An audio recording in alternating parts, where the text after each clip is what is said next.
So don't forget that, right? It feels hard because it's hard. You have to set some kind of a goal and say, I want to accomplish X by whatever date, like, or so what sort of a time frame, right? That's a good thing to do. But I would also caution against the idea or the mentality that you're ever going to arrive at the point at which everything is done and everything is just operating the way you wanted it to, and now I can just sit back and Yeah. and just kind of go to the beach or whatever. You're listening to the Remodeler Digital Playbook, a show created to inspire remodeling contractors to achieve success in their remodeling business. I am your host, Rathna Ramakrishnan. I'm also the founder of Remodeler Digital, the digital marketing agency for remodeling contractors.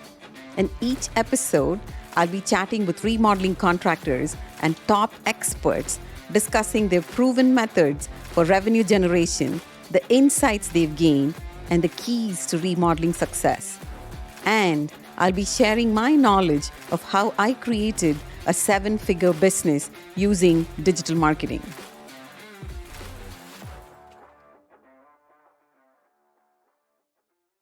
Welcome to the Remodeler Digital Playbook podcast. I'm super excited to have Tom Bunn from Bunn and Sons Builders.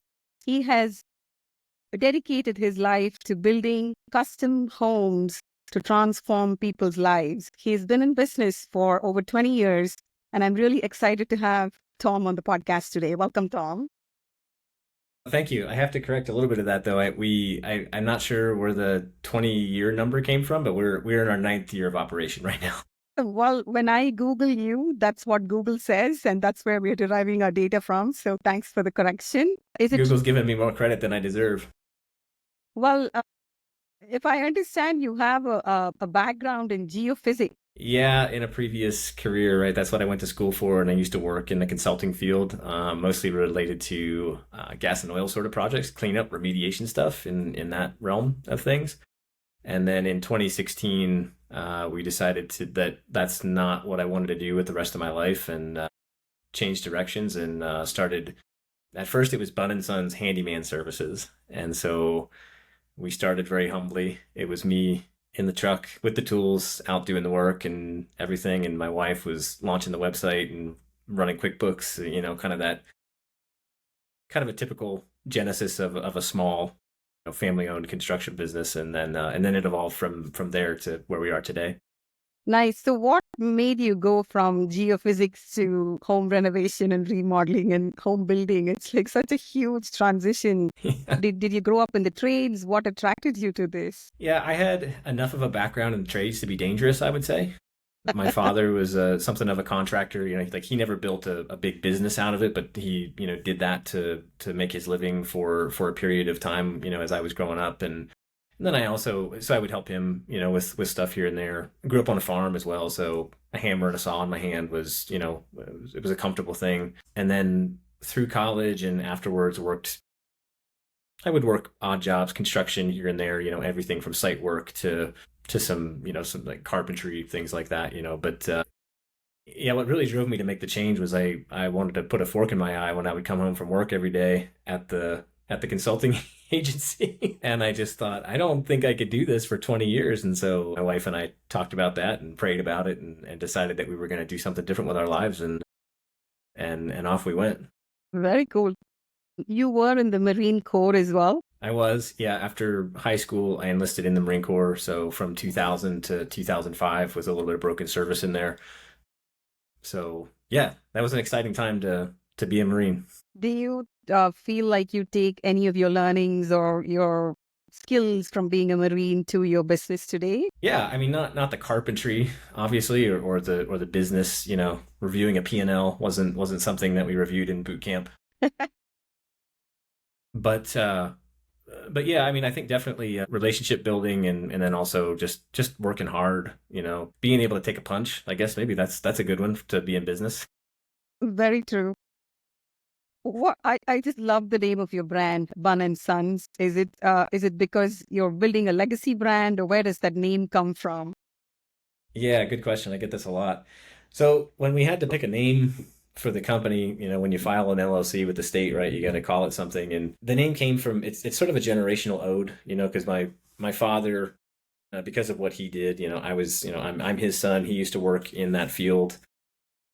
I have three sons now, five kids total. Three of them are boys, and so it also rhymed. It had a catchy I love it. Yeah. sound to it. So yeah, so it was Bunn and Sons Handyman Services, and then we evolved that to Bunn and Sons Home Renovations, and we're currently that has morphed again this past year into Bunn and Sons Custom Builders. I think we're such a classic story of every remodeling contractor's dreams to go from a handyman to a renovation to a custom build. When you look at your growth, what do you think propelled that? Like, at what points in time did you say, and I'm done doing these handyman roles, I'm going to do renovation, and you say, I'm done doing renovation? Do you do design and build today, or you contract with designers and then you oversee the construction part of it? Yeah, we've kind of done a little bit. Another clarification: we are still at this point, I would say 100% remodels and additions. So in terms of new construction, it comes in the form of additions for us.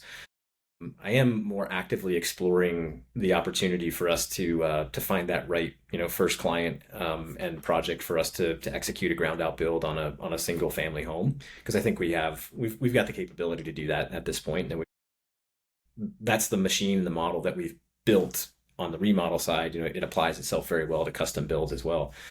But I don't know if I could point to a singular point in time where we decided that we weren't going to do particular types of jobs. That I would say the biggest decision came when, so maybe I think it was about 3 years into our operation, we did make a very deliberate and intentional decision to create a business and not just a job for myself. Right. So I would say that if there was a singular event or something that was sort of a catalyst for everything else to happen, that was a big step there, obviously. And then from there, we hiring W-2 employees and leasing office space and all that kind of stuff sort of starts to come with that territory when you're not you and your wife aren't going to do everything anymore. Right. And then after we made that decision, I would say things evolved fairly organically, the word that I would use. So as we became more aware of the true cost of operating a business, well, then that affected our pricing structures, and then that kind of drove the value proposition for our clients. Like people aren't going to hire our company to do a powder room remodel as a standalone project. Probably we'd be happy to do that for someone, but it would cost an exorbitant amount of money, right? For us to put our model into action, to put our machine into action on a job like that, right? So I would say, I don't know. Does that answer your question, Yeah, Rathna? it does. Absolutely. It happened, or we sort of we saw the reality of things and then reacted with pricing structure changes or company structure or whatever assets we needed to come in and meet the need of whatever the reality was that we're facing as we evolve the company over time. Right. So putting the right people in the right spot to build the business instead of just, having a job for your wife and you. Exactly. Very cool. And I think I heard this a few weeks ago, and I've just totally made it my own. I can't remember where I heard it. If I would, I'd give them credit. But I heard someone say that culture will eat process for lunch. Yes. And I have found that to be true. It's not that we don't have process and systems. Those are important for building and scaling a business and for people to understand what their job is.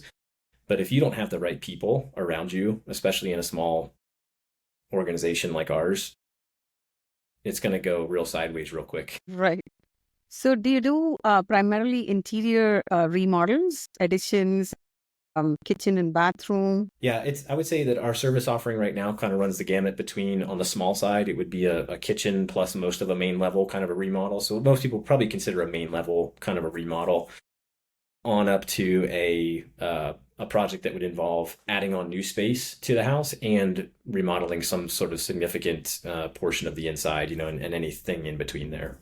So you mentioned that if somebody just wanted a little powder room, they would not be a best fit. So who is your ideal client, and what makes your design build process unique that it caters to a certain kind of homeowner? Yeah, that's a really great question. I would say that our ideal client is someone who is looking to make a significant investment in the home that they currently occupy. because they probably want to stay there long term. Not it doesn't our model doesn't apply well to, like, we're not a flipper, right? People don't call us if they want to do a remodel before they sell in 2 months or something, right? Mm-mm-mm. So folks that have a specific desire to turn the home into what they want it to be for the next 10, 15, 20, maybe forever years, right? And they know it's going to be a job that's way too big and complex for them to try to consider GCing it themselves, or just hiring trades, or DIYing it, right? Um, and those folks are also, I would say, this is the big one, is people who are looking for a high level of certainty of outcome, right? Because then, to sort of segue that into answer the other part of your question, what makes us unique? I don't know that we're not completely unique in what we offer, but I do believe that we are putting more emphasis on pre-construction project development than a lot of builders in the same space. Part of the reason for that is because we do fixed price contracting. And if you're going to do fixed price contracting, you better do your homework up front and understand what that client wants, and what potential problems you're going to run into. There's usually a couple of change orders on our project. I mean, things always do come up, but by and large, they're minimal compared to what the larger contract is, right? But yeah, we extract a painful amount of detail from the architects, designers, clients, whoever, before we go put that in writing and turn it into a contract. Because, if we don't dot the I's and cross the T's and drill down to a very granular level, confusion abounds and things go sideways, and nobody likes that. Right. Well, as a homeowner who's been through remodels, I can appreciate that, to have the pre-project process, firmed down, and then exactly where the budget is going to land. So I think that's a complete value add, especially when you're doing a bunch of remodel to the house. There's just Yes. so many variables. So I like that strategy. Do you use a tech stack today to help you do the tasks that you need to get done? Do you use Builder-Trend, or of course, everybody uses Google Email, and what other tools do you like and use frequently? Yeah, we definitely do. Did you use was it tech stack? Is that the term you used? Yeah, a Yeah. stack of like technology that you Yeah. use. Yeah. Yeah. I don't know if I've ever heard anyone call it that, but yeah, it makes sense. That's definitely, yeah. So our project management platform that we're on right now is actually JobTread. We were co-construct users for 5 or 6 years. We were with them for most of our operation, most of our history. But as most people probably know, Builder-Trend acquired co-construct a few years ago, and so co-construct is kind of dying on the vine Mm-hmm, mm-hmm. as a software product at this point. It's not being updated, and it's good. I like co-construct a lot. I Yeah, didn't want to move, to be right. honest. It's tough to move with software, I know. Yeah, without getting into too much detail, we our first attempt was to migrate to Builder-Trend, but I didn't like it. I didn't like the platform for a variety of reasons, and my team and I gave it a good hard try, but we weren't going to make it work. It was not going to fit our needs, and so we looked at JobTread, which was a much better fit for us that we felt, and so yeah, we use JobTread heavily. That's kind of the, if I could run everything through a single platform, I definitely would, but unfortunately, that one solution doesn't exist yet in terms of running the entire business. We use that. We're doing our accounting and money management, in and out through QuickBooks Online, like a lot of other, most businesses are working with QuickBooks. We have been using Smart Sheets for its Gantt capability, like specifically for the Gantt chart capability that it has. But that may change now that JobTread has a pretty good Gantt chart. We may be able to leverage that instead of, yeah. And then there's, gosh, what else? Yeah, I mean, we use Google Drive for our, kind of our in-house, management. There's another platform that we like. It's called Way We Do, which is kind of a process and systemization documentation platform, which is pretty helpful. It's kind of like the library, the Bible of how Bunn and Sons operates, and so All your that's standard nice to have operating that. procedures, and nice. And probably a couple others. I mean, Yeah. go down the entire list So do of you, software subscriptions that we have. But yeah, so when a lead comes into your world and wants to do business with you, are they going into job trend, and then you have a series of actions that happens from the lead, raising their hand and saying, "Hey, I want to do business with Bunn and Sons," and then who gets on the phone? How does it become an estimate, and then finally becomes revenue in the bank for you? yeah, we I'm not currently leveraging JobTread or any other specific platform as a CRM specifically at this point. That's really still just done through I'm still the sales guy and running the marketing, kind of that front end client facing at that point in the relationship. And so I'm doing that through, I've got a spreadsheet essentially and a process. But yeah, client contacts us. I get back to them as quickly as possible, whether they contact us by phone or web contact are the two primary means that we get most of our leads. And then I reach out to them and schedule a discovery call is the first step with Calendly. Oh, I use Calendly a lot. Yeah, that's one that's been helpful for me, especially since we don't have an office manager anymore. So that's a really powerful scheduling tool. Helps a lot. Schedule a discovery call, kind of find that 100,000 foot fit, and if we're good, then I'll go out for a consult on site, spend maybe 90 minutes with a client, learn a little bit more about them and their project. And then the rubber really starts to meet the road with project development with our, with the client will execute a project development agreement with us, before they, before they execute that with us and pay that deposit and really allow us to put the resources in that they're going to need to develop the project. It's hard for us to do too much on front end with estimating or I do have an intermediate step between consult and signing and execution of PDA that I kind of call a high level project budgetary guidance that I can produce for people. And we're essentially using JobTread at this point, sort of like from our cost catalog, we'll kind of I'll make my honest to God best effort. It's a scientific wild ass guess, Yes, right? so many variables. Yep. I don't know how you do it.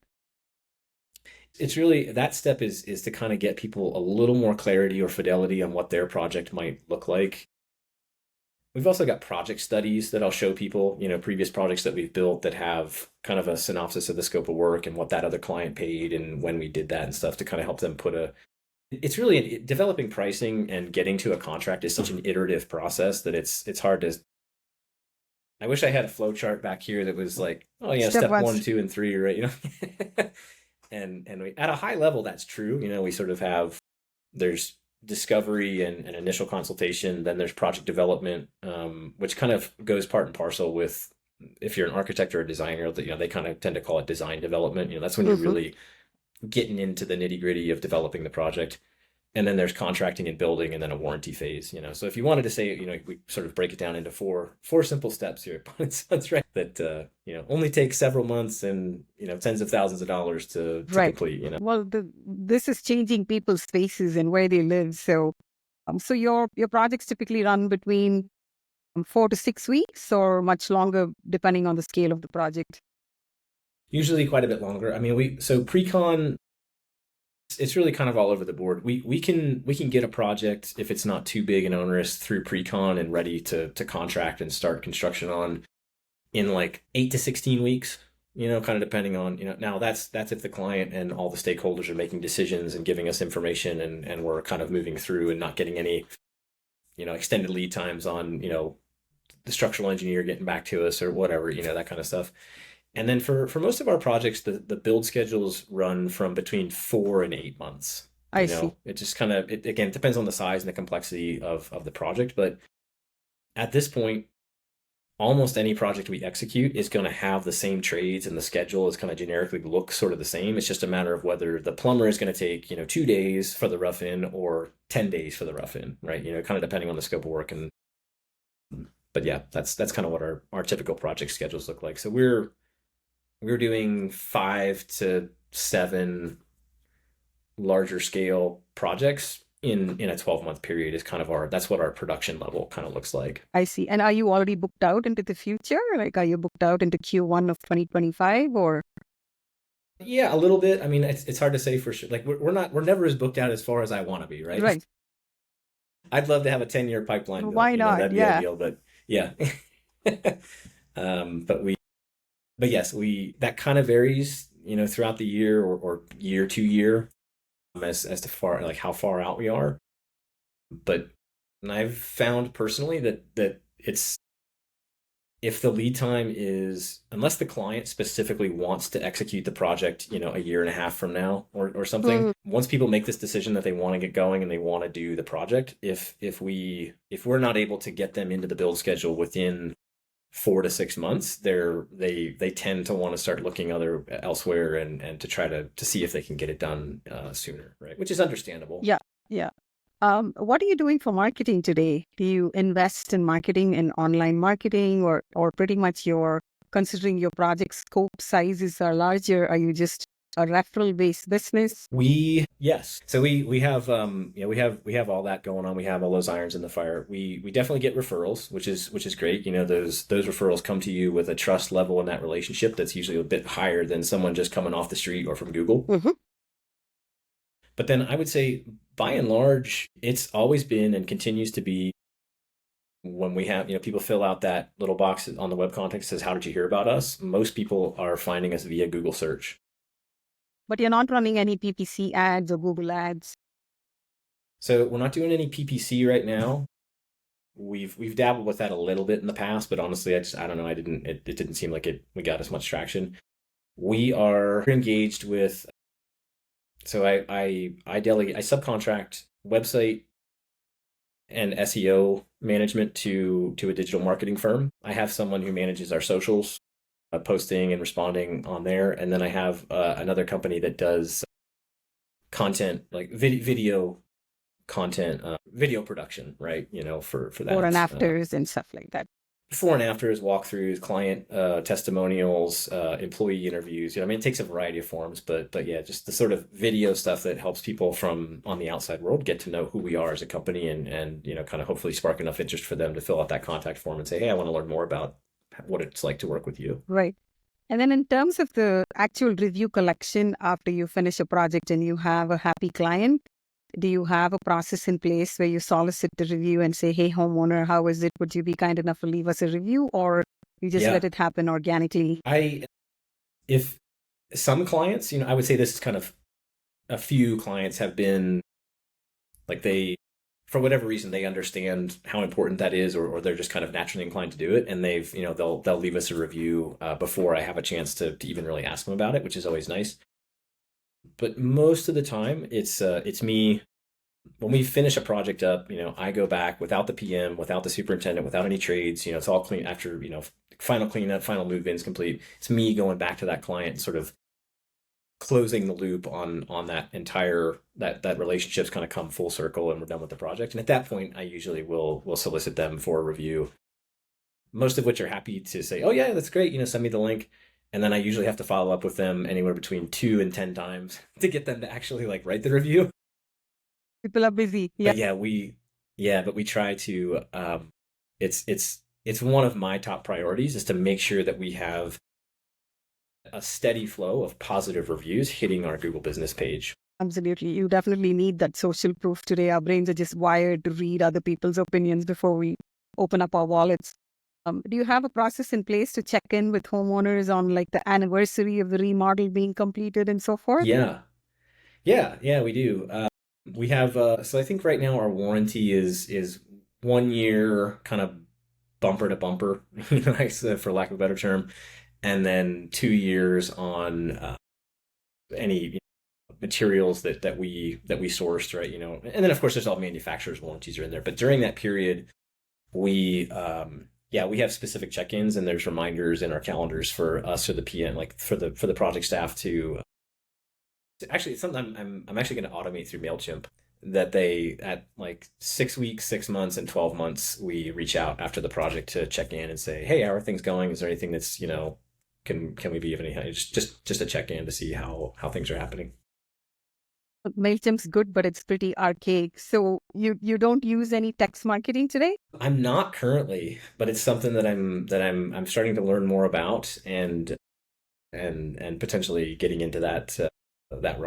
Well, there's the CRMs today that are integrated with Twilio, and Twilio is the company that Uber and Lyft use. So when you call an Uber, it says there's a white Toyota Corolla coming, cross the street, meet the driver, the step-by-step instruction text messaging that you get is capable for you to do today, saying, hey, homeowner, project advisor is arriving in 1 hour.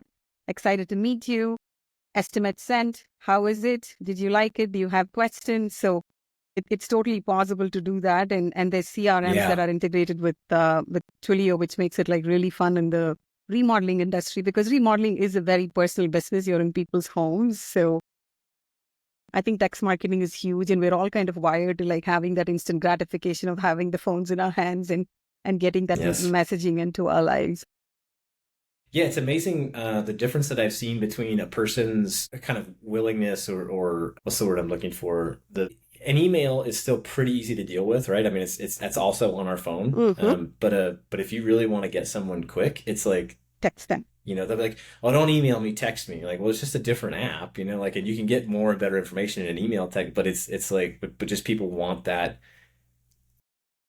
follow up is key, and also like giving people palatable information and a step by step process that makes it easier for them to say yes, Yes. right? To say, okay, you can. I think you have the solution to my problem, and it's just it's an ever evolving problem to figure out and try to fine tune for sure. So there was a point in time in the United States when any marketer could, subscribe to a text marketing service. And that's when we were bombarded with text messages. I don't know if you remember, just random stuff like a restaurant and somebody texting you. And then there was an Yeah. entire class action lawsuit.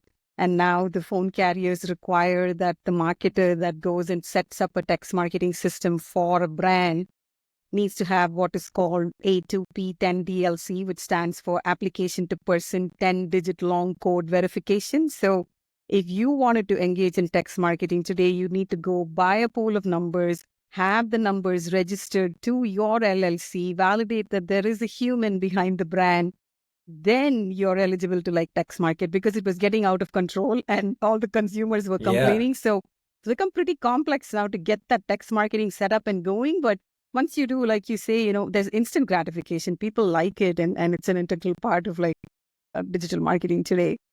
In any case, so switching gears, when you look at all the projects you've done, do you have a favorite, either by virtue of its size or project value or the complexity of the project, or perhaps you had the same homeowner do multiple projects with you that it became a favorite, or any fun story that comes to mind when you think about your projects? Or maybe it was a, crazy story from your handyman days.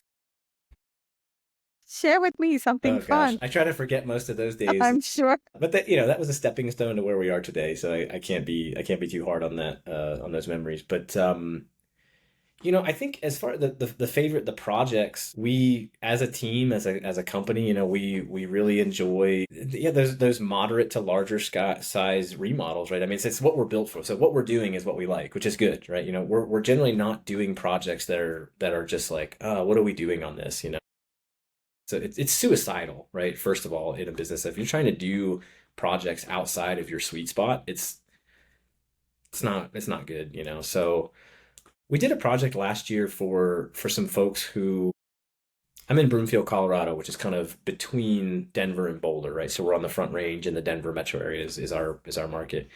And we did a project last year for some folks who had grown up in the kind of the Boulder area decades ago and moved away and had been gone in Tennessee, other parts of the country, and had recently, like, they came back to a family farm that was still intact, like in the middle of a lot has been built up around here. We'll say that, right? And these folks were really interested in restoring a family legacy. Like they wanted to come back and start the farm back again.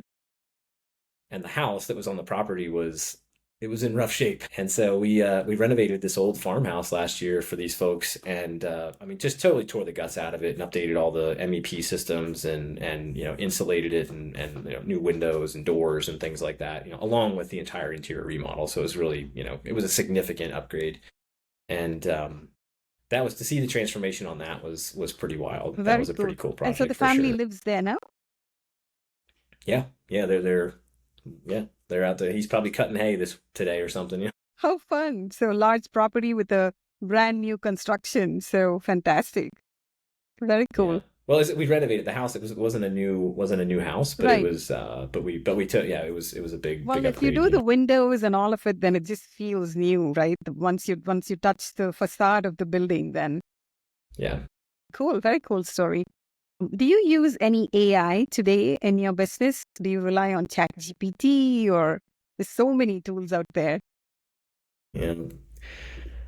Um, I don't directly. I'm sure that some of the folks that are like probably our marketing team and some of the other folks that I'm outsourcing some of that stuff to are probably leveraging AI to some extent. I personally haven't found a good use for something like ChatGPT other than to write funny stuff. Like one time Chat I jokes. asked ChatGPT, yeah, to tell me write a 250 word paragraph about the benefits of using Bunn and Sons for a remodel, like in the voice of Abraham Lincoln or something, right? It's It's like so it'll fun. do all these funny things, right? So fun. Yeah, yeah, yeah. But no, I don't think I'm not leveraging AI in any significant way. But you think your teams are so cool. Yeah. It is fun to use, especially when you use the voice of somebody, right? Like I've tried have it tried like Jerry Seinfeld and like some of the Yeah. comedians. It just makes it fun. Like, yeah, I know what you mean. It's yeah, just whatever creativity you can apply to it, it's going to give you those results, right? It's all based on those prompts. And there's a lot of young contractors that listen to this podcast. If you were to give them some advice as to how to go from, a handyman to a full-blown construction company, what are the things that you should focus on to get to this point where you're at within, it's a really short amount of time in business if you think about it, under a decade to get to where you are, to say, I don't want a job.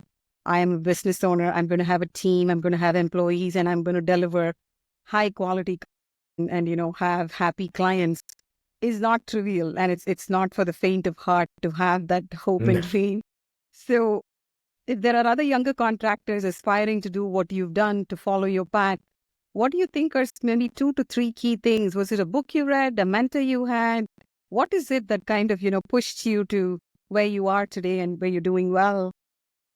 Yeah, that's such a good question. So I think the very first thing that I would emphasize to folks like you described would be to remember, do not forget that if it were easy, everybody would be doing it, right? So don't forget that, right? It feels hard because it's hard. It's not easy. There's not and I think the other sort of like the second part of that, or the dovetail piece of it, is that it's very easy to, you have to have goals, right? You have to set some kind of a goal and say, I want to accomplish X by whatever date, like, or so what sort of a time frame, right? That's a good thing to do.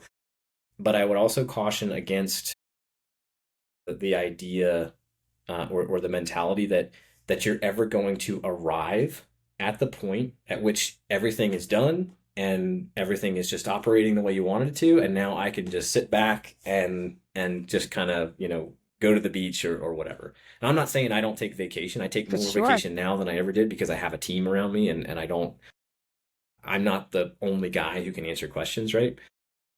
But yeah, I would caution against that idea that you're going to arrive. It's a constantly evolving. It's very dynamic, right? The whole thing around you. A book that I read that really helped change my perspective on being a business owner and entrepreneur is, there's a book by a guy named Michael Garber called The E-Myth. Absolutely. Are you familiar with that one? Very familiar with it. Yep. And there's actually a version, I haven't read it, but like I think that's been adapted into like for different Yep. industries. And I think there's one that's for contractors or construction industry, right? But yeah, that book, The E-Myth, be that really helped realign my mindset, and to start to realize that there are different, like, you have to step out of the wage earner mentality and into the entrepreneur mentality if you're going to be successful and do this. You have to look at things differently and make decisions differently.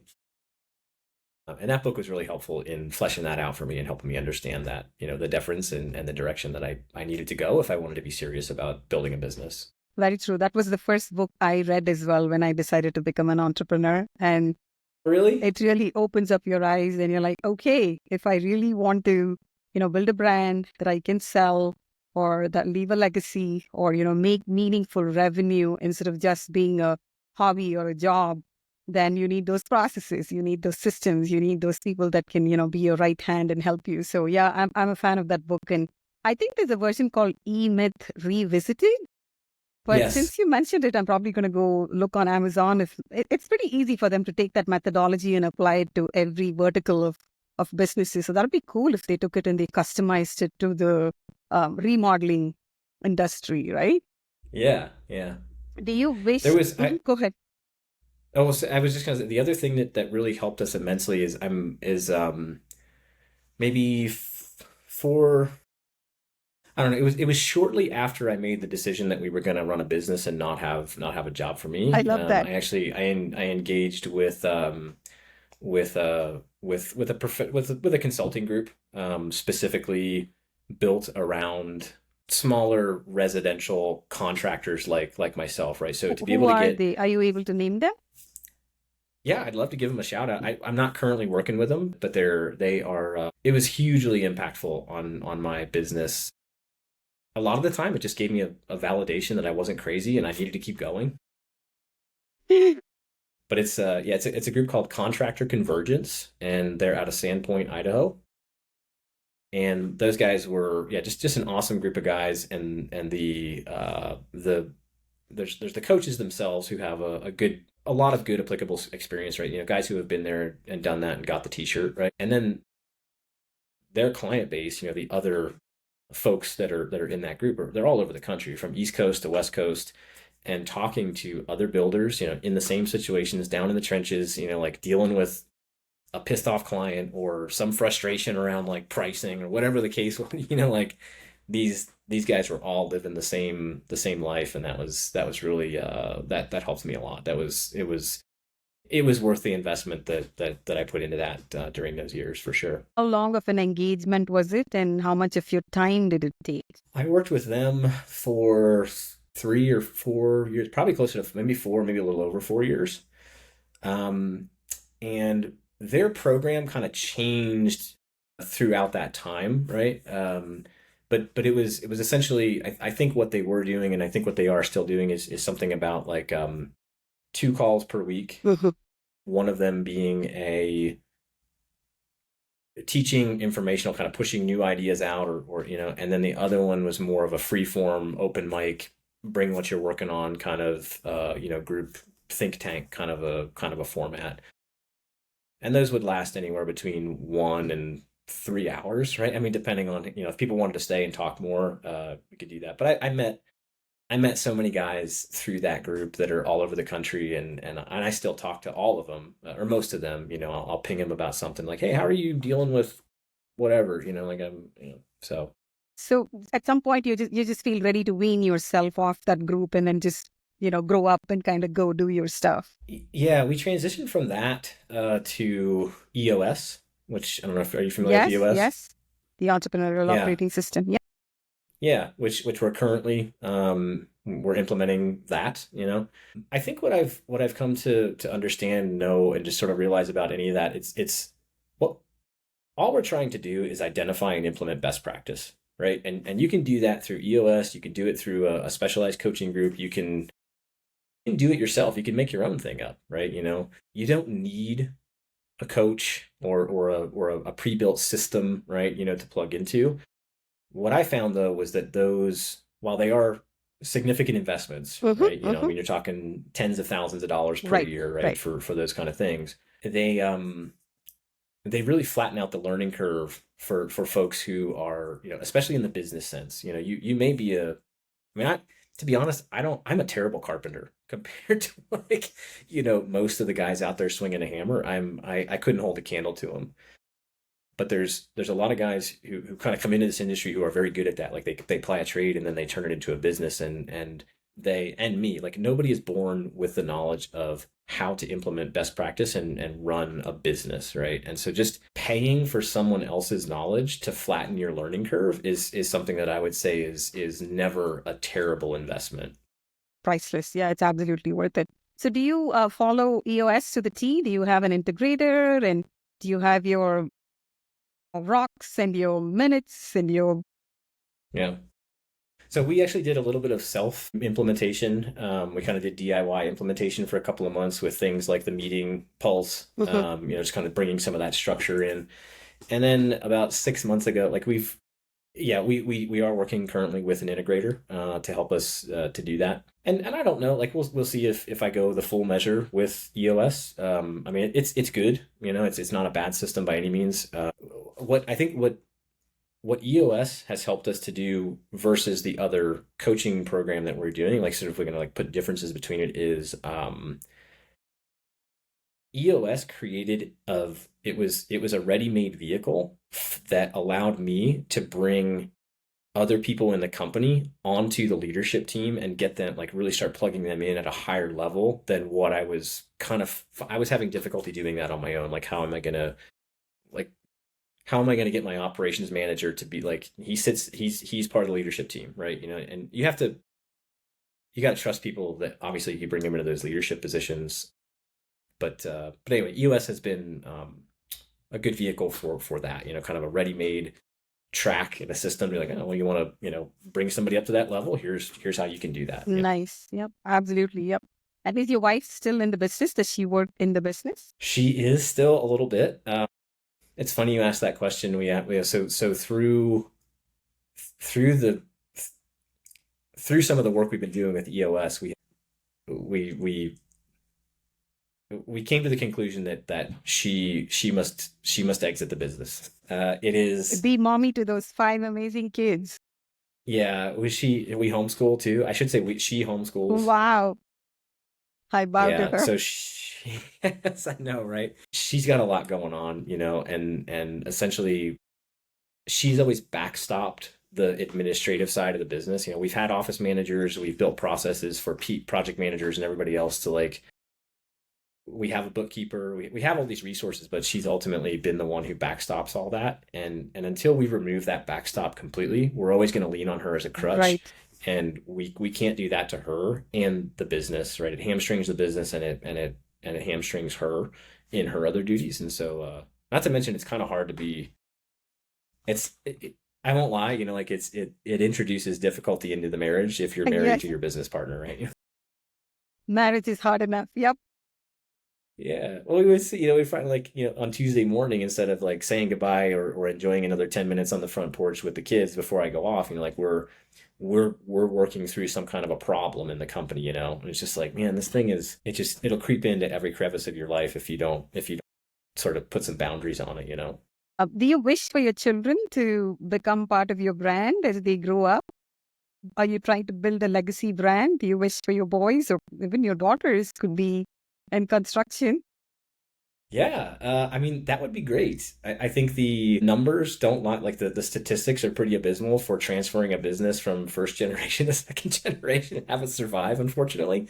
I don't want to do what my daddy did. Yeah.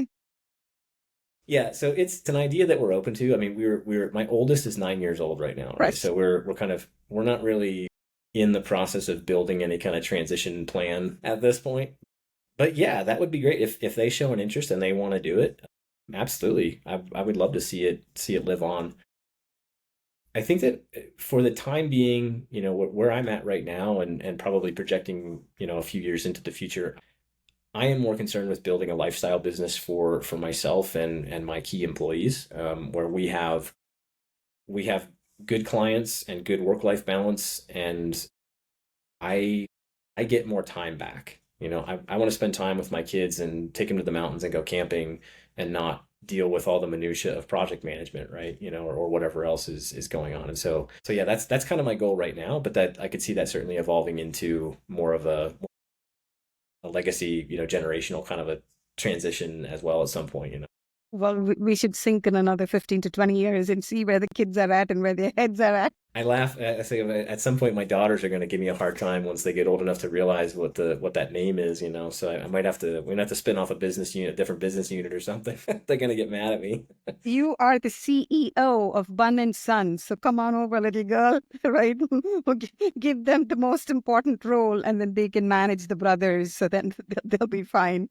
Um, Other than camping? But to be fair, though, when I did name the business, I didn't have any daughters, so it wasn't a slight against them. I just didn't. I didn't know if I'd have daughters. But I think it's such a cute name. I just love it. Yeah, it's so fun and so personal. Like I like the sound of it and the ring of it. So you said you like to go camping with the kids. When you're not working, what else do you like to do for fun? Yeah, I like to hunt. I'm an archery hunter. I like to go. I mean, I love being in the mountains. My family likes being in the mountains. We travel. We got a travel trailer maybe 3 or 4 years ago, and so we do. And it's nothing extravagant, but we go every year. We kind of take one big trip, where we take 2 or 3 or 4 weeks off and go travel around.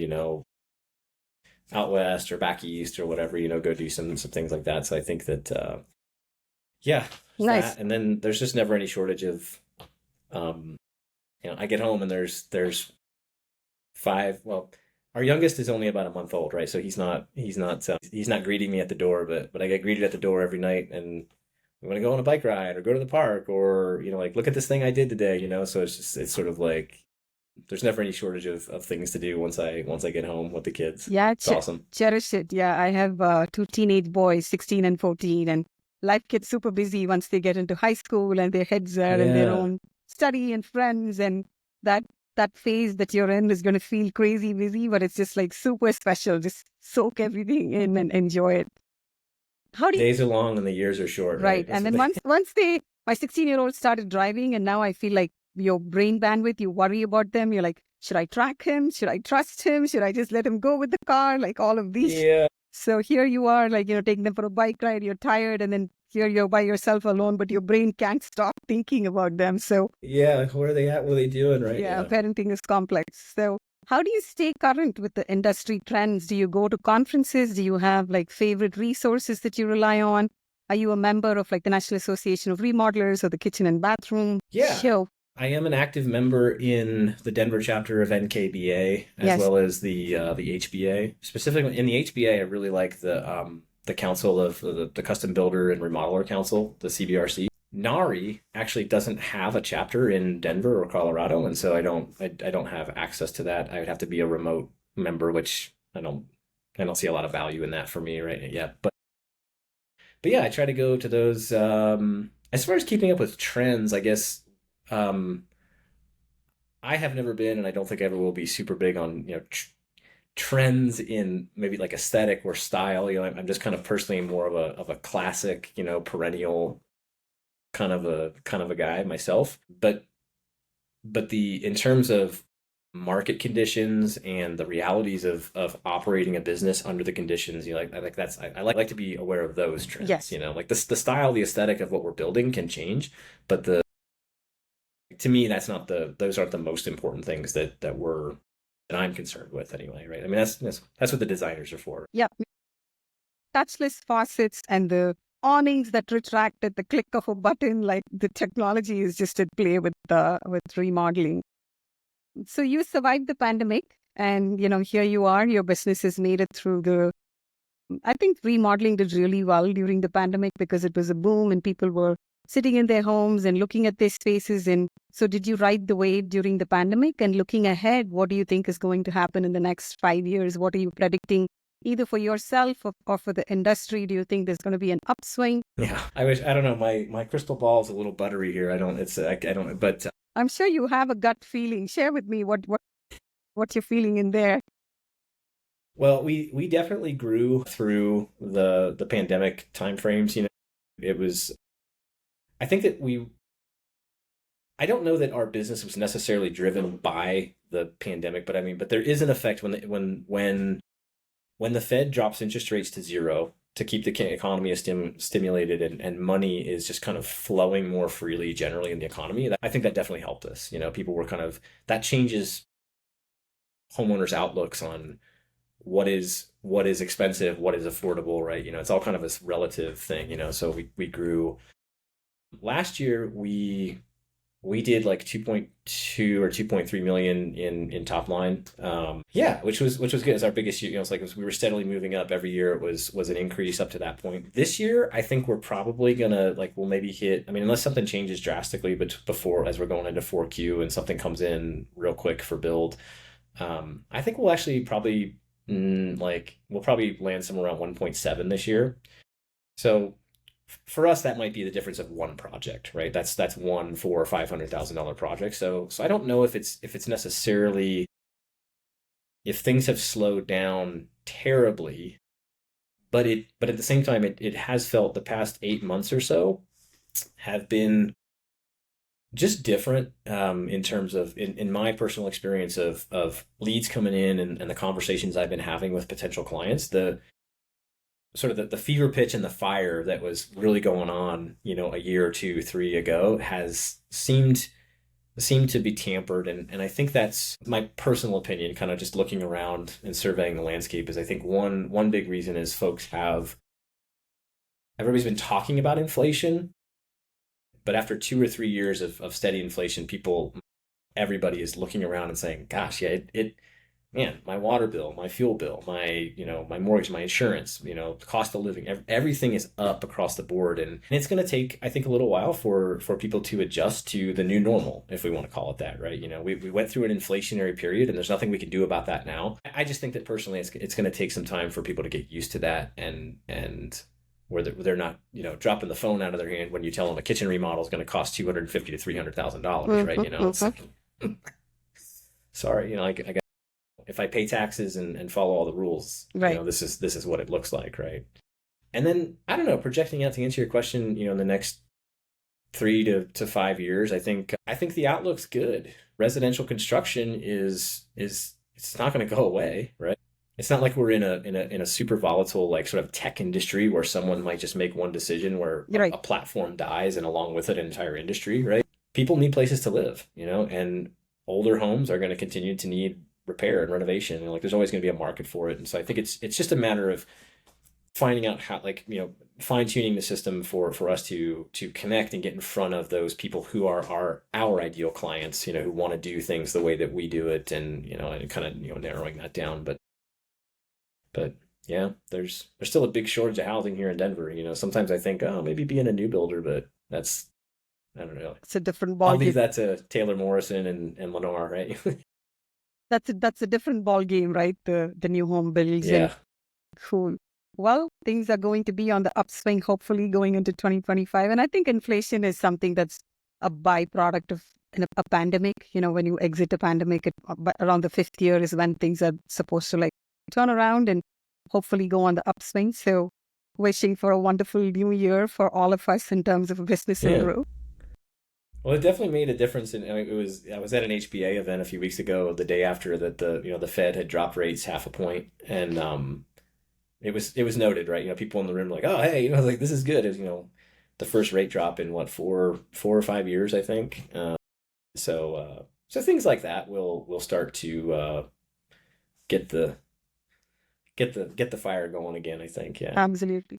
Well, this was a delight to hang out with you, and thank you for taking the time to share your story. And your story is so special in terms of, going from a handyman to a contractor to implementing EOS and building a team and looking at, moving your partner, your spouse out of your business so you can have, the quality of life. It's such a fascinating story. So thank you again for your time. Yeah, thank you for reaching out. And I hope that if anybody else watches this, that it's helpful to them. I don't think I'm anything special, to be honest. I think, it's just you hang in there and try to keep doing the right things day after day. It's hard, but this is, I think, good things happen to good people generally. Very trying true. to do the right things. So Cool. So yeah, I appreciate you having me on the podcast, and it's been fun. So if you ever need anything in the future, reach out to me and let me know. And if I can do anything for you, I'd be happy to try to do it. Thank you, Tom. It was a delight.